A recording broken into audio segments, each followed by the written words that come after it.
Welcome to Schools Not Out, your daily classroom for CSEC and CAPE students. You can watch this lesson real-time on Television Jamaica's YouTube channel or One Spot Media.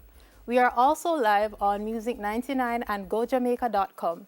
If you have any questions on today's subject, you can send them in to Television Jamaica's Facebook or Instagram page at television_Jamaica. Today's lesson is on CAPE Economics Unit 1, where we'll be focusing on the demand and supply of factors, and I am Shanique Francis.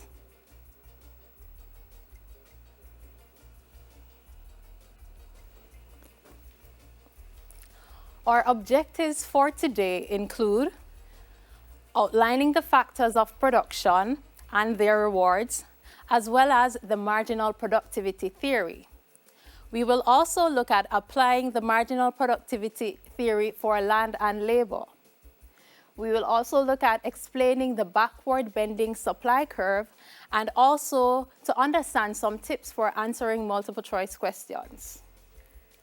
Now, this topic is from the third module, which is a theory of distribution in your syllabus. So this is module 3, topic 1. Now, the theory of distribution explains how factor markets clear. It looks at how firms use factors of production which they demand for households. So the theory of distribution explains that all factors of production, which you should remember, are owned by households and are sold to firms. In return, firms will produce goods and services and sell those goods and services to households. So firms pay households for the factors of production, they produce goods for households, and households then pay the firms for the goods and services, so that there's a circular flow of income. Now, the factors of production are land, labor, capital, and entrepreneurship. Sometimes entrepreneurship is referred to as enterprise. The factor rewards include rent, wages, interest, and profit. So for the factor of production land, the reward is rent. For the factor of production capital, the reward is interest. For the factor of production wages, the reward is, for the factor of production labor, the reward is wages. So it simply means that someone who supplies their labor is paid wages. Now, factor markets and product markets. Now, market prices for goods and services are determined by the forces of demand and supply. So this is how we determine the price for any good that you purchase. The forces of demand and supply, which we explored in an earlier lesson. Now, the factor prices or the rewards for the factors of production are also determined by the demand and supply of those factors. So, factors of production are demanded only as inputs in the production process. So, if they are demanded only as input in the production process, the demand for these factors can be called a dash demand. Do you remember what type of demand that is? So is it A, desired demand, B, derived demand, C, important demand, or D, artificial demand? We'll come back to that later. Now, we want to look at the importance of the marginal productivity theory. So the theory is instrumental in analyzing the factor markets and the input side of short-run production. Please remember, it looks at short-run production. It helps to explain the demand for factors based on the idea that any firm that is trying to maximize their profit will hire more inputs, but this is dependent on the comparison between the productivity of the input and the cost of the input. And when we say productivity, we simply mean how much output will that input produce? How effective or efficient will it be for the firm? So there are some assumptions of the marginal productivity theory which helps us to get a better understanding, and we want to look at those basic assumptions. So the first one is that the firm has at least one fixed factor of production. And if you remember in the previous slide, I highlighted the short run. And we know that in the short run, there's at least one factor of production which is fixed. So we know that the firm has at least one fixed factor because it looks at the short run. It is also because of this why the firm is subject to the law of diminishing returns. Now, the law of diminishing returns, if you remember what your teacher taught you, is simply stating that as additional units of variable factors are added to a fixed factor, eventually the marginal product of the variable factor will decrease. So what is this saying? So say, for instance, you have a business and your fixed factor is capital or your machinery, and your variable factor is your labor, so the number of persons you employ. So if you have a business and you are manufacturing cupcakes, and so you have a large machine that bakes, or a large oven, and that's your machine.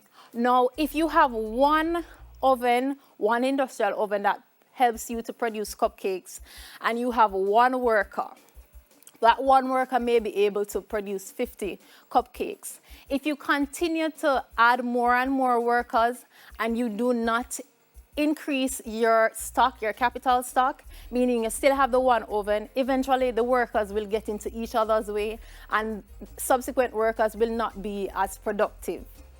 So also another assumption is that the firm is a price taker. And the firm is a price taker in the labor market because it's a perfectly competitive market. All right, so question, if you are paying attention. If factor prices are determined by the forces of demand and supply, how does a firm determine its demand for a factor? When will it know, or how will it know to demand more factors? So, according to the MPT, that's marginal productivity theory for short, the demand for a factor of production is based on the marginal product of the factor. What does marginal product mean? Now, the marginal product is also referred to as the marginal physical product.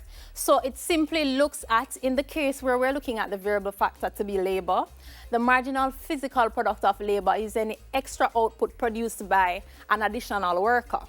So if you have one worker at your place of business, or your first worker produces 50 cupcakes, the marginal product for that first worker is 50. If you hire a second worker and that second worker brings your total production to 110, you will know that the marginal product of the second worker is 60, because previously your total product was 50 with one worker, then when you hire the second worker, it's 110. So the second worker produced 60 cupcakes.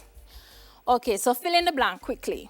People are employed because of the value of their, what do you think goes there? Is it the value of their pretty looks, their personality?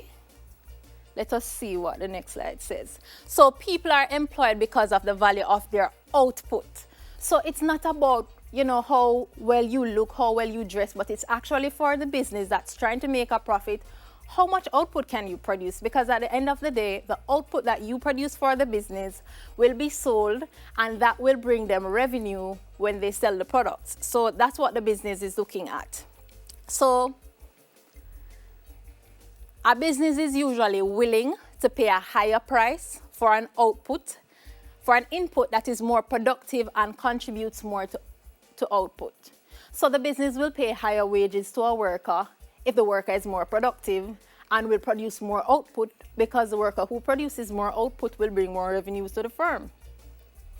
So MPP and MRP. So MPP, as I mentioned before, is marginal physical product, and the MRP is the marginal revenue product.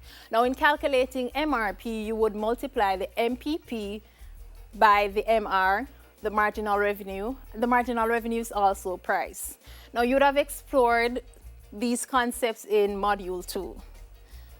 So the marginal revenue product is downward sloping because of the law of diminishing returns, and the marginal physical product also slopes downwards. Now, we are looking at the marginal revenue for a perfectly competitive firm. So usually in an imperfect market, meaning a monopoly, the marginal revenue curve slopes downwards. So if a firm that's in a monopoly or operating as a monopoly wants to sell more goods and services, they have to lower their prices. But in a perfectly competitive market, no individual firm controls the market, therefore they have to keep the price set by the market.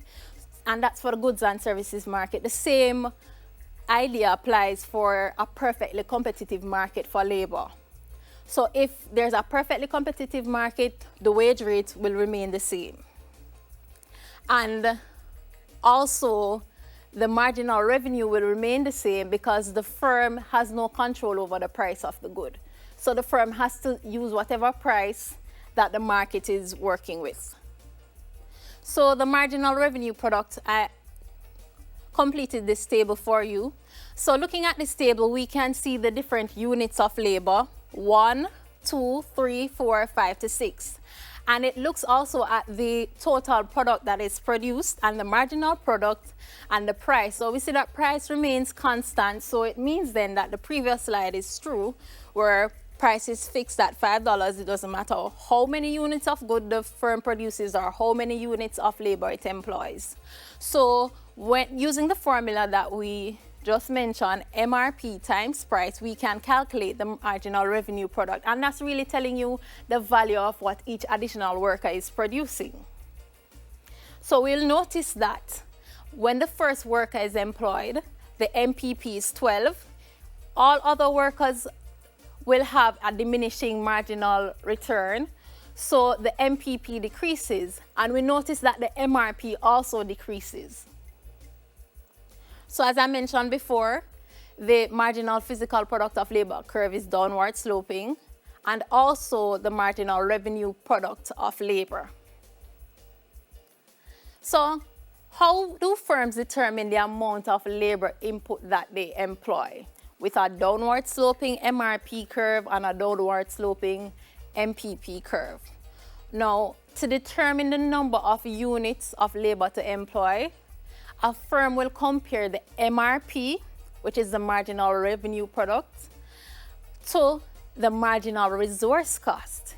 If you remember market structures or unit 2, you'll remember that the profit maximizing firm produces where the marginal revenue is equal to the marginal cost. So this is the same idea. So the firm is going to compare the marginal revenue product. Why? The marginal revenue product is the value that the additional worker brings to your firm. And also the cost of the input. And the cost of the input, I mentioned wages earlier, is what you will pay to the worker. So the firm in this case is going to compare MRP with wages.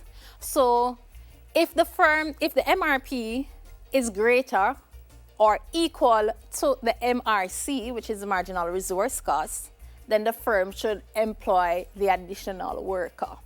So if we should go back to this table, the firm is going to compare the MRP to the wage. I have not told you what the wage is as yet. So let us move on. So remember, the firm compares marginal revenue product with marginal resource cost to determine how many units of labor to employ. How do firms determine the amount of labor input to employ? If in this case, the wage rate is $20. So let us look back at this table. If the wage rate is $20 and the firm is making a comparison between marginal revenue product and this should be marginal revenue product in the last column. If the firm is comparing marginal revenue product where we see it goes from 60 to 50, 30, 20, and 10, and the marginal resource cost, which is $20, how many units of labor will the firm employ? Remember, the MRP should be equal to the MRC. The MRC should not be greater than the MRP. So to answer your question, so compare the MRP to wage rate, which I mentioned. So employing the first unit of labor increases the revenue by $60 and increases the cost by only $20. So when you hire the first unit of labor, you're paying $20 to that worker. The first worker will bring $60 in revenue to your firm. When you hire the second worker, looking back at this table, the second worker brings $50 and you're paying the second worker $20 also. So the firm is continuously making a comparison between the marginal revenue product and the marginal resource cost, which is wages. So the first unit of labor, notice in the last column, marginal revenue product is 60. You pay $20 to the worker. When you hire the second unit of labor, MRP is 50, you're paying $20 to the worker. So the cost for labor is less than the value that the worker is actually taking to you. So the firm will continue up to the fifth unit of labor because that worker will bring in $20. If the firm should hire the sixth unit of labor, it means that the worker will only take $10 to the firm in terms of what they're going to produce. So if that worker produces and the value that they're taking to the firm is only $10 and the firm has to pay them $20, essentially the firm is losing. So it makes sense to hire no more than 5 workers.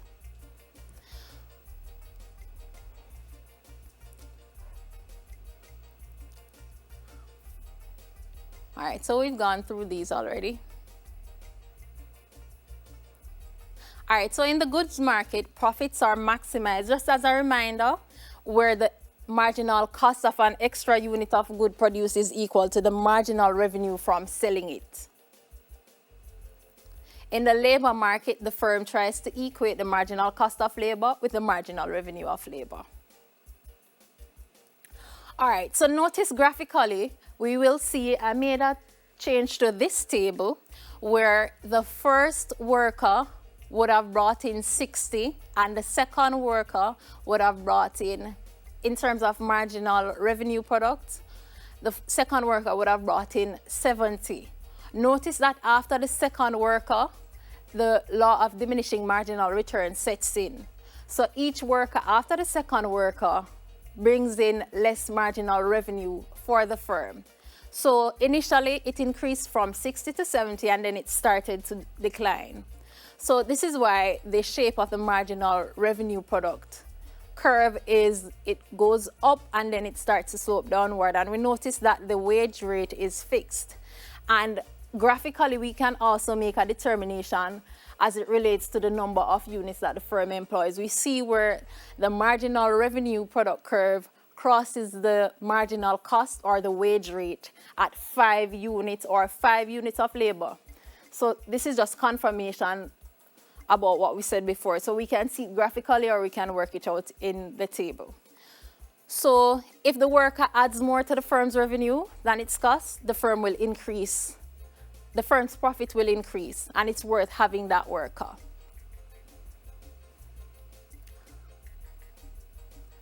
All right, so we want to look at the supply for labor. Now, the supply for labor is represented by the sum of individual supply. So that's the market supply of labor. So workers get satisfaction from wages. In this instance, we're looking at only wages. Some workers do get satisfaction from doing their actual work. So we're looking at it from the standpoint that workers get satisfaction from their wages and the utility is the same as the wages. So this is because the workers can either choose to work or do leisure activities. So in this theory, the supply curve is upward sloping. Now the demand for land. So the demand for land is, the firm makes a determination about how much land to demand in a similar way as the demand for labor. So again, the firm is going to make a comparison. So the marginal product of land is equal to the change in output divided by the change in land. So it looks at how much additional output the firm will produce from having an extra unit or extra piece of land. And the value of the marginal product is calculated in the same way as it is for labor. So the price of the product multiplied by the marginal product of land. The difference with the demand, the supply for land rather, is that the supply for land is generally considered to be fixed. So when the firm is looking at the demand, similar to how it makes a determination for labor where it compares the MRP to the marginal resource cost, the firm will compare the value of the marginal product of land to the price of land. So Because the supply of land is generally considered to be fixed, this makes it a little different from the supply of labor curve, which is upward sloping.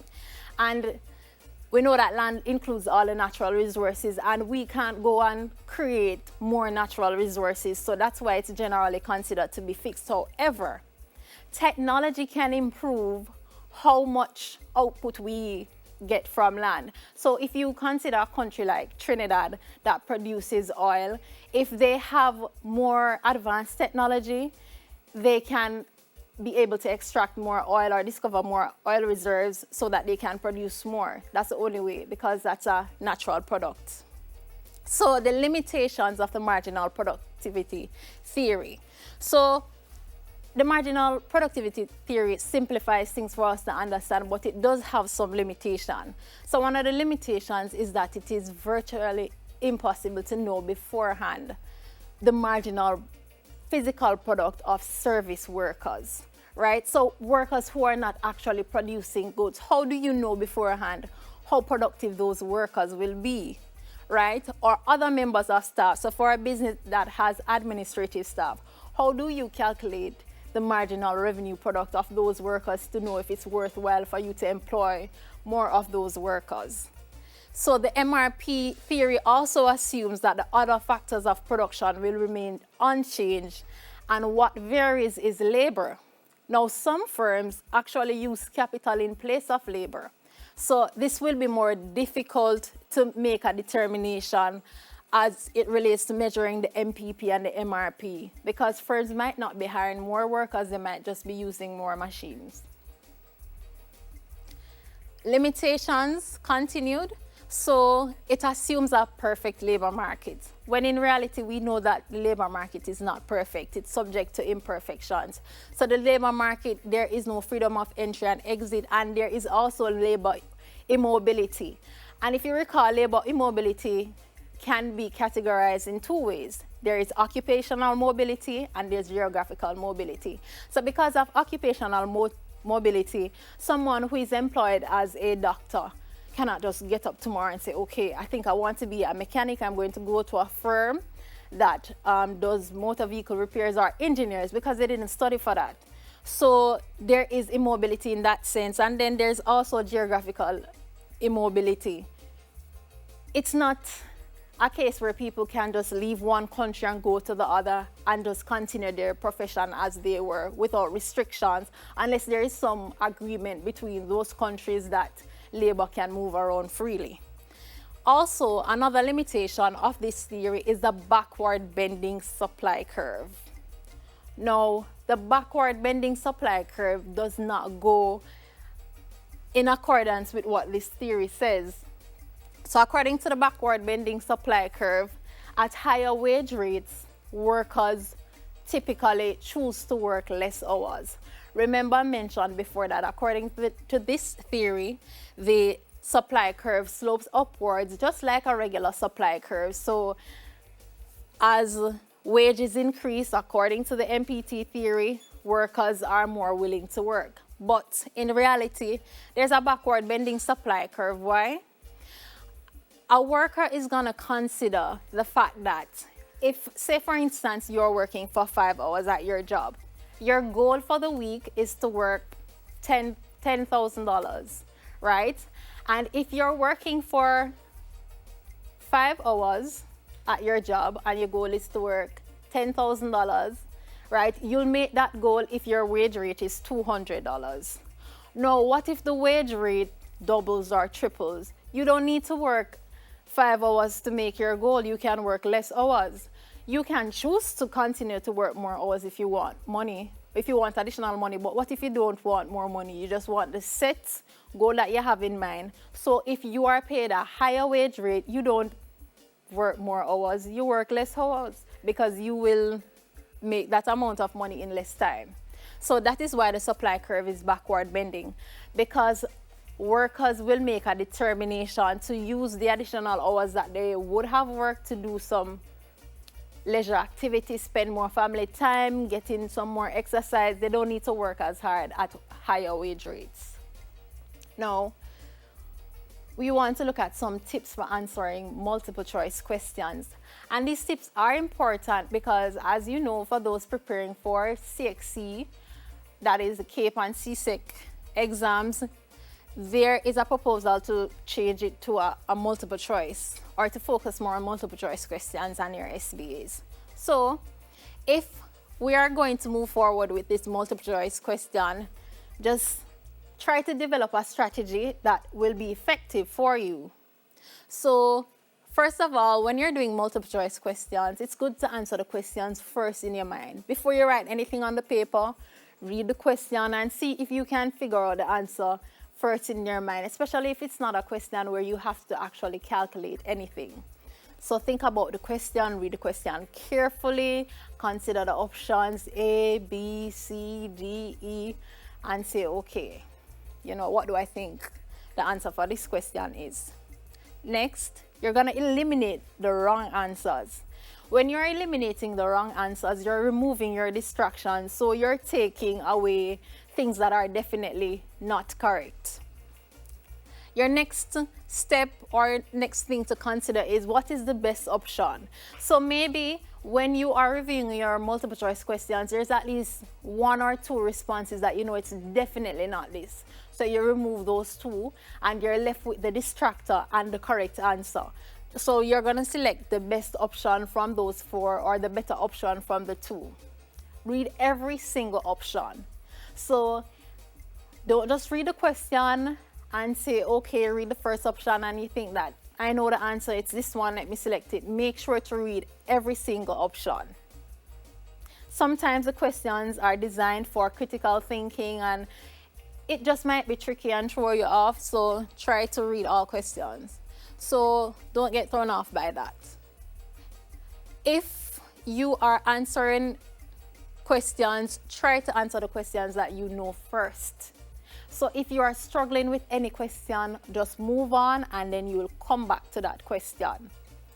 And then make sure, and this is absolutely important because I see students do this all the time, they leave multiple choice questions unanswered. Make sure you answer every single question. And if you meet up on a question where you have absolutely no idea what the answer is, choose an answer. Because if you think you don't know the answer, then you won't lose by choosing any response. So just choose an answer. Do not leave any question unanswered. Pay attention to words that says not, always, never, sometimes. And sometimes they have those words in bold or they're capitalized, and sometimes we look over them. So pay attention to those words. Now, earlier in this segment, I asked a question. And I want to go back to that question and provide a response now, which I'm sure we know. So this was a multiple choice question. It says, since factors of production are demanded only as inputs in the production process, the demand for factors is a dash demand. And we covered this in our very first lesson. So the demand for the factor is a derived demand. The firm doesn't want the worker, they don't want land, they don't want it for those specific purpose of just having them. It's a derived demand because they're only needed as inputs in the production process. So the firm actually needs those resources to produce. So please remember that factors of production are demanded only as inputs in the production process. You should also take some time to get access to your CAPE syllabus. So visit the CXC website, download your syllabus, and you'll find some specimen questions in the syllabus. You'll find paper 2 specimen questions, and you'll also find multiple choice specimen questions. And it's very important that you do this because the answers are also there. Go through the syllabus and also look at the report and see what challenges different students or candidates over the years have had with questions, and this will help you tremendously. You can also look online for websites that have different multiple choice questions and try to work out those questions, getting as much practice as you can before your examination. So School's Not Out continues after this break. Please stay with us.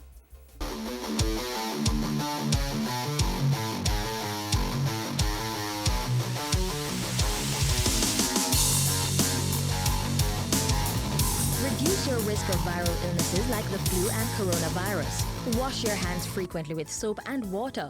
Cover your nose and mouth when coughing with a tissue and dispose of it.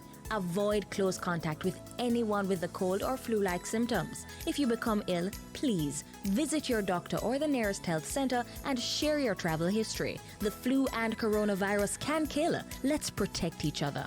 A message from the Ministry of Health and Wellness. COVID-19 tip. Protect yourself and others from getting sick by washing your hands after coughing or sneezing, when caring for the sick, before, during, and after you prepare food, before eating, after toilet use, when hands are visibly dirty, and after handling animals or animal waste.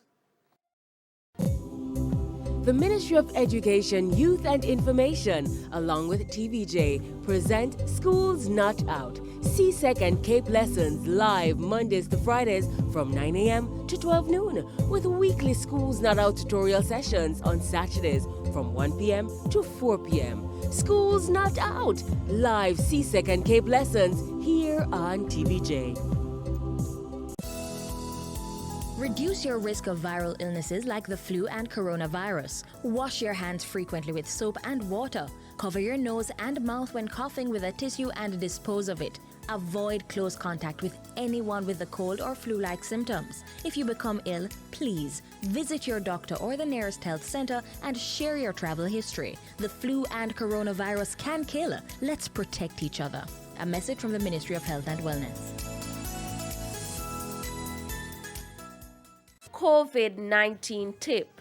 Protect yourself and others from getting sick by washing your hands after coughing or sneezing, when caring for the sick, before, during, and after you prepare food, before eating, after toilet use, when hands are visibly dirty, and after handling animals or animal waste. The Ministry of Education, Youth and Information, along with TVJ. Welcome back to Schools Not Out, where we are discussing CAPE Economics Unit 1. Now, in this recap segment, we want to look at some questions based on what we have explored so far. So, I have a few multiple choice questions for you to look at, and I'll pause to give you just a little bit of time to think about the questions and what your response would be. So the formula to calculate the value of marginal product is, so how do we determine the value of the marginal product?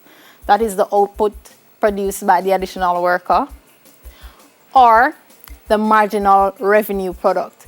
So you might see a question ask you about the value of the marginal product or the marginal revenue product. The concept is the same. So how do we derive that answer? So using the tips that we learned before, while you're there contemplating what the correct answer is, if you haven't determined it as yet, I want you to just look at which response you think it's definitely not it. So begin to eliminate the responses that you think are not correct, or at least one response that you think is not correct, and then try to look for the response which is the best response. Avoid using your notebooks, textbooks, or any other resources so that you can actually challenge yourself to see how much you remember. So for this response, it says A, the marginal physical product divided by the average physical product. Is it B, total cost divided by marginal product? Is it MPP, or marginal physical product, multiplied by the price? Is it fixed cost plus variable cost? Which do you think is the best answer? All right, so I'm hearing you and you're thinking that the correct answer is actually there, and the correct answer is C. So it's the marginal physical product multiplied by the price. So you look at the marginal product that the worker produces, and you're also going to look at the price of the product. You find the product of those two figures, and then that will determine how much they have produced for the firm, or the value of how much they have produced for the firm. Next question. When labor is used, the marginal physical product of labor increases. So is this true? Do you recall what the table that we were looking at before, what it looks like? Did you observe a pattern where the MPP was increasing as we employed more workers? Is this question true? Is the correct response true or is it false? So if the MPP was increasing in the table, then it means that the response is true. If the MPP was decreasing, it means that the correct response is false. So the correct response is false because of the law of diminishing marginal returns. We know that the MPP will decrease over time. Next question. A profit maximizing firm will hire labor input until dash is equal to dash. So what two things need to be equal? So the first response is marginal revenue, marginal cost, long run marginal revenue, long run marginal cost, labor output ratio or capital output ratio, marginal cost of labor, and marginal revenue product. Now, using the strategy that we learned before, we can definitely eliminate B. And if you recall, the theory looks at production in the short run. So it definitely could not be long run marginal revenue and long run marginal cost. So the correct answer is the marginal cost of labor, which we discussed before, and also the marginal revenue product. So the correct option is D. Next question for you to think about. The downward sloping marginal physical product of labor is the firm's dash.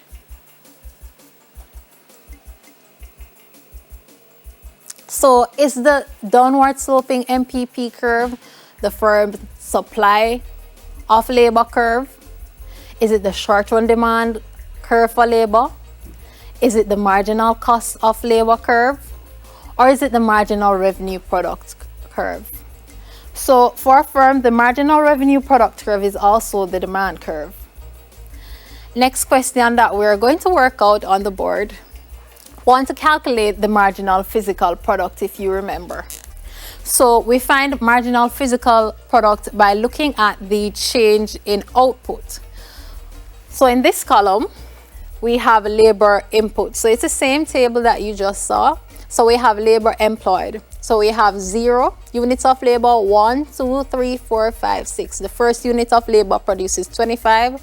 Then the second produces 60. The third produces 120. The fifth unit of labor produces 100 and, this is total output, right? So let me add that not to confuse you or myself anymore. So after you employ the first worker, total output is 25. When you hire the second worker, total output is 60. Hiring the third worker gives you a total output of 120 units. Hiring the fourth worker gives you 150 units. The fifth worker, you will produce 178 units, and the sixth worker, you will produce 185 units. Now, how do we derive the marginal physical product? So it's usually the change in total product divided by change in the quantity of the variable output. So in this case, we notice that the variable input changes by 1. So it's changing total output divided by change in input of the variable factor, and input is always changing by 1. So we don't have to use the formula where we divide by the change in output, because any number divided by 1 will be the number itself. So we can just look at the change in output. So the difference between the second and first unit is, or rather the difference between the 0 units and the first unit would be 25. And then we move on to the second unit of labor, and the difference between the second unit of labor and the first unit of labor is 40. So 40 plus 25 will give you, so it's 35. So 35 plus 25 will give you 60. And then the difference between the third unit of labor and the second unit of labor is 60. The difference between the fourth unit of labor and the third is 30. So the fourth worker brought in an additional 30 units. The difference between the fifth unit of labor and the fourth is 38 units. Are we looking? No, it's actually 28 units. So if you're paying attention, you'd have got that. And the difference between the sixth unit of labor and the fifth unit of labor is 20. Is that correct? No. So again, if you're paying attention, you'll notice that the difference is 7. So we notice the MPP increases between the first and second unit of labor, and then it also increases again between the second and third unit of labor, and from there it starts to decline. All right, so I have some more questions for you to consider. So do you remember what the assumptions of the marginal productivity theory are? So one assumption is that the firm has at least one fixed factor, and this is because the firm is operating in the short run. And because of this, it is subject to the law of diminishing returns. Do you remember the other assumption? I hope you took the time to write down some of the information shared with you. Also, the firm is a price maker. So this means that the firm does not determine the price of the factors or the price of the goods that they're selling. They have to work with whatever price the market determines. And for that reason, the marginal revenue product will remain constant because price does not change, because this is a perfectly competitive market. In addition, do you remember any limitations of the theory? Why is it that some of the things in the theory might not actually apply in reality? Now, one of the limitations is looking at the supply curve. So it assumes that the supply curve is upward sloping. And if you recall, we looked at the backward bending supply curve, which says that as workers continue to have an increase in their wage rate, they have the option, and they most likely choose the option to work less hours, because less work can bring them the same or even a greater amount of pay. So they have more time for leisure activities. Can you explain the concept of the backward bending supply curve? I just did that one for you. So one more limitation I want us to look at is it assumes that it assumes the perfect labor market, and this is not true. And we know that this whole concept of a perfectly competitive market is purely theoretical. It does not exist in the real world. And just to look at the other assumptions as well, again, it is virtually impossible to know beforehand what the marginal physical product for service workers will be, or other members of staff who are not producing physical output. So if they're just rendering a service to your business, how do you determine MPP in order to determine if you should hire more of those workers or not? In addition, the theory assumes that the production will remain unchanged while labor varies. And as mentioned, businesses do substitute capital for labor. All right, so this is the end of our lesson for today, and I really hope that you would have learned something to help your preparation for your external exam. So that's all today for Cape Economics Unit 1. I hope you grasped some of the points that we discussed, and you can watch a repeat of today's lesson on JNN today at 5 p.m. and in the Schools Not Out highlights on Saturday between 1 and 4 p.m. right here on TVJ. It will also be on video on demand on One Spot Media. So until next time, I'm Shanique Francis, and stay tuned for Communication Studies.